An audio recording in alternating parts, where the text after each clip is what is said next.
नमस्कार साथियों, आप सभी का हिंदी के मैराथन क्लास में फिर से एक बार मोस्ट वेलकम है।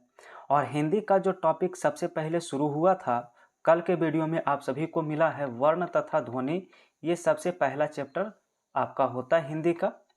और इसका जितना भी थ्योरी था, परिभाषा था, कल के वीडियो में हमने पूरा डिस्कस किया है। तो चैनल पे जो भी नए हैं तो इस महा मैराथन क्लास का पहला वीडियो ज़रूर देख लीजिए। और इसका आज हम पूरा एमसीक्यू डिस्कस करने वाले हैं। ठीक है, आप लोग जरूर इस क्वेश्चन का आंसर करने का प्रयास करेंगे, कितना सही कर पा रहे हैं। तो बिल्कुल टॉपिक वाइज कंप्लीट करने वाले हैं। एक वीडियो में लगभग एक पूरा टॉपिक समाप्त करने का प्रयास करेंगे और उसका जो एमसीक्यू होगा वो भी कंप्लीट करेंगे। तो आइए इसका आज हम एमसीक्यू डिस्कस करेंगे। कल इसका 30 तक एमसीक्यू भी हमने उस वीडियो में बता दिया था। आज 31 नंबर सवाल से आंसर आप सभी को करना है। तो चलिए फटाफट आंसर कमेंट करिए। 31 में निम्न में से कौन सा एक स्पर्श व्यंजन है? स्पर्श व्यंजन इसमें ऑप्शन बी होगा। 32 में दिया है निम्न में से कौन सा युग्म आघोष ध्वनि होता है? आघोष ध्वनि और घोष ध्वनि दोनों बताए थे। ऑप्शन इसका सी होगा, प और फ होगा। ठीक है। 33 है, छ वर्ण किसके योग से बना है? छ वर्ण, तो याद रखिएगा ये संयुक्त व्यंजन है। ऑप्शन ए होगा। ठीक है। 34 है, निम्न में से कौन सा स्वर नहीं है? तो देखिए ऑप्शन डी जो आपका लिखा गया है ये स्वर नहीं होता है। ठीक है। क्वेश्चन नंबर 35 से, तो 35 में है कि हिंदी भाषा में कौन सी ध्वनि है जो स्वतंत्र रूप में बोली या लिखी जाती है, तो उसे क्या कहते हैं? तो उसे स्वर के नाम से जानते हैं। नेक्स्ट है, निम्न में से कौन सा एक संयुक्त व्यंजन नहीं है? तो संयुक्त व्यंजन इसमें छ हो गया, त्र हो गया, ज्ञ हो गया, बट ऑप्शन बी में स नहीं होता है। तो आंसर इसका बी होगा। ठीक है। चलिए आगे देखिए, 37 नंबर सवाल से आंसर क्या होगा? छ ध्वनि का उच्चारण स्थान पूछा गया, क्या होता है? तो ये आपका तालव्य होता है। ऑप्शन सी होगा। ठीक है। नेक्स्ट है, मूर्धन्य ध्वनियाँ इनमें से कौन कौन सी है? मूर्धन्य ध्वनियाँ, तो देखिए ट वर्ग जो होता है वो मूर्धन्य होता है। नेक्स्ट सवाल है 39, छ ध्वनि किसके अंतर्गत आती है? 39 का, तो देखिए ये संयुक्त वर्ण में आएगा। ऑप्शन सी होगा। ठीक है। सवाल नंबर 40 है, आघोष वर्ण इनमें से कौन सा है? तो ऑप्शन ए होता है, अ जो है ये आघोष वर्ण है। सवाल नंबर 41, निम्न में से कौन सा एक आयोग वाह है? तो आयोग वाह में आपका अनुस्वार और विसर्ग आता है, तो ऑप्शन ए हो जाएगा। 42 है, निम्न में से कौन सी एक पश्च स्वर है? पश्च स्वर की बात किया जाए तो ऑप्शन ए याद रखिएगा। ठीक है, बड़ी आ होगा। नेक्स्ट है 43, लिखा गया स ध्वनि का उच्चारण स्थान बताइए क्या है? तो इसका उच्चारण स्थान तालव्य होता है। ठीक है। चलिए आगे फ्रेंड्स देखिए, सवाल नंबर 44 से आंसर करना है। तो इसमें दिया है ज्ञ वर्ण किसके सहयोग से बना है? तो ज्ञ जो बना है ऑप्शन बी से बना है। ठीक है। नेक्स्ट बताइएगा, अगला सवाल जो है 46, निम्न में से नासिक व्यंजन कौन सा है? इनमें से नासिक व्यंजन कौन सा है? तो 46 का आंसर याद रखिए, ऑप्शन बी होता है नासिक व्यंजन। नेक्स्ट है 47, भाषा निर्माण की इकाई का सही अनुक्रम बताइए क्या है? तो इसका सही अनुक्रम ऑप्शन डी बनेगा, ध्वनि, शब्द, पद और वाक्य। नेक्स्ट है, कंठोस्त ध्वनि का उदाहरण बताइए कौन सा है? तो कंठोस्त में ध्वनि का उदाहरण बताना है तो ऑप्शन, यानी कि कंठ से उच्चारण किसका होता है? तो देखिए क जो है इसका उच्चारण कंठ से होता है। ठीक है। नेक्स्ट है 49 में दिए य, र, ल, व किस व्यंजन के अंतर्गत आते हैं? तो ये अंतस्थ वर्ण कहलाएगा। ऑप्शन सी होगा। नेक्स्ट है 50, निम्न में से अल्प प्राण कौन सा है? अल्प प्राण, तो देखिए यहाँ पर ऑप्शन बी होता है क और ग। ठीक है। 51, हिंदी वर्णमाला में स्वर की संख्या कितनी मानी गई है? तो देखिए मूलतः तो 11 होता है, बट यहाँ पर ऑप्शन से करेंगे तो 13 आंसर सही होगा।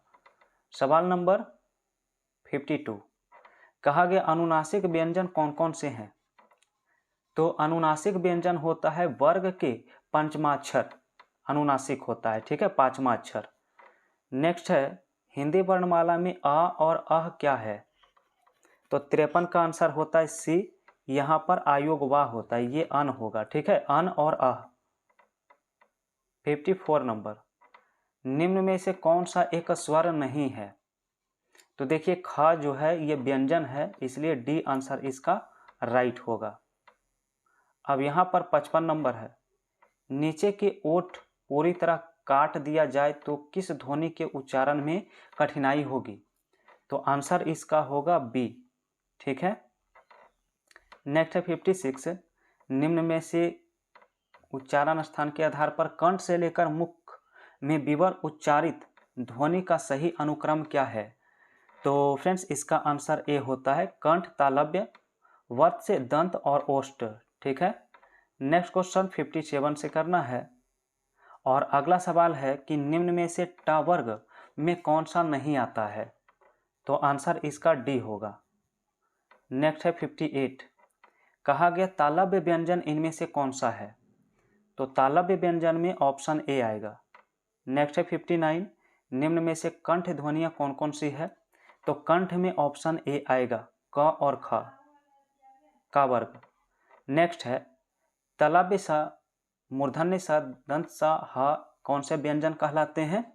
तो 60 का आंसर सी, यहाँ पर ऊष्म व्यंजन कहलाएगा, ऑप्शन सी होगा। नेक्स्ट है 61, हिंदी में ध्वनियाँ कितनी प्रकार की होती है? तो ध्वनियाँ 2 प्रकार की। नेक्स्ट है 62, लिखा गया है यहाँ पर कुछ अक्षर दिया है, इसका उच्चारण स्थान किससे होता है? तो 62 का आंसर सी होगा, तालव्य से। नेक्स्ट है कि निम्न में से घोष वर्ण बताइए कौन सा है? तो घोष वर्ण के अंतर्गत ऑप्शन ए आएगा। अगला सवाल 64 दिया है, कहा गया वर्णमाला में स्पर्श व्यंजन की संख्या कितनी है? तो यहाँ पर आपका राइट आंसर होता है option A 25। Question number 65 number दिया है, प्रत्येक शब्द की वर्तनी के वर्गों को उसी क्रम में अलग अलग दिखाना क्या कहलाता है? तो 65 का आंसर याद रखिए ऑप्शन बी होगा, वर्ण विच्छेद। नेक्स्ट है 66, जिसका उच्चारण स्वतंत्र रूप से होता हो और व्यंजन के उच्चारण में सहायक होता है उसे क्या कहते हैं? तो इसे स्वर कहा जाता है। नेक्स्ट है स्वर ए का उच्चारण स्थान क्या होगा? तो आंसर इसका सी है, कंठ, तालव्य। नेक्स्ट क्वेश्चन 68 है, निम्न में से ओष्ठ वर्ण बताइए कौन सा है? तो ओष्ठ वर्ण यहाँ पर ऑप्शन डी बनता है, ठीक है। नेक्स्ट है निम्न में से अंतस्थ वर्ण कौन सा है? तो य, र, ल और वा, इसे अंतस्थ वर्ण कहते हैं, तो ऑप्शन सी होगा। सवाल नंबर 70, त्र किन वर्णों के सहयोग से बना है? तो 70 का आंसर ऑप्शन बी होगा, ठीक है। चलिए आगे फ्रेंड्स 70 देखिएगा, 71 से आंसर करना है। लिखा है आयुग्वाह किसे कहा जाता है? तो आयुग्वाह ऑप्शन ए होगा, विसर्ग को।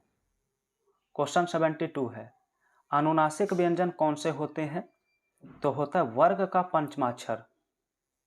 नेक्स्ट है निम्न में से अल्प प्राण व्यंजन बताइए कौन सा है? तो अल्प प्राण में ऑप्शन बी होता है राइट आंसर। नेक्स्ट है मात्रा के आधार पर स्वर कितने प्रकार के होते हैं?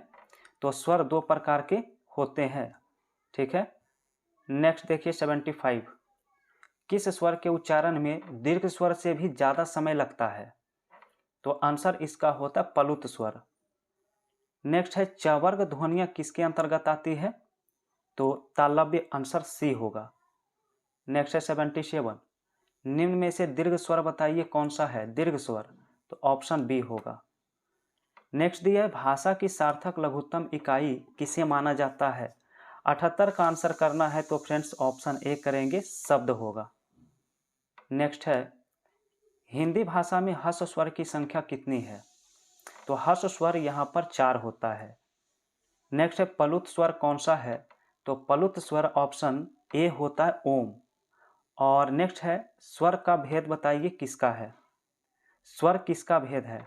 तो 81 का आंसर सी होता है, वर्ण का। तो फ्रेंड्स ये था पहला चैप्टर। तो फर्स्ट टॉपिक आपका पूरा कंप्लीट हो चुका है।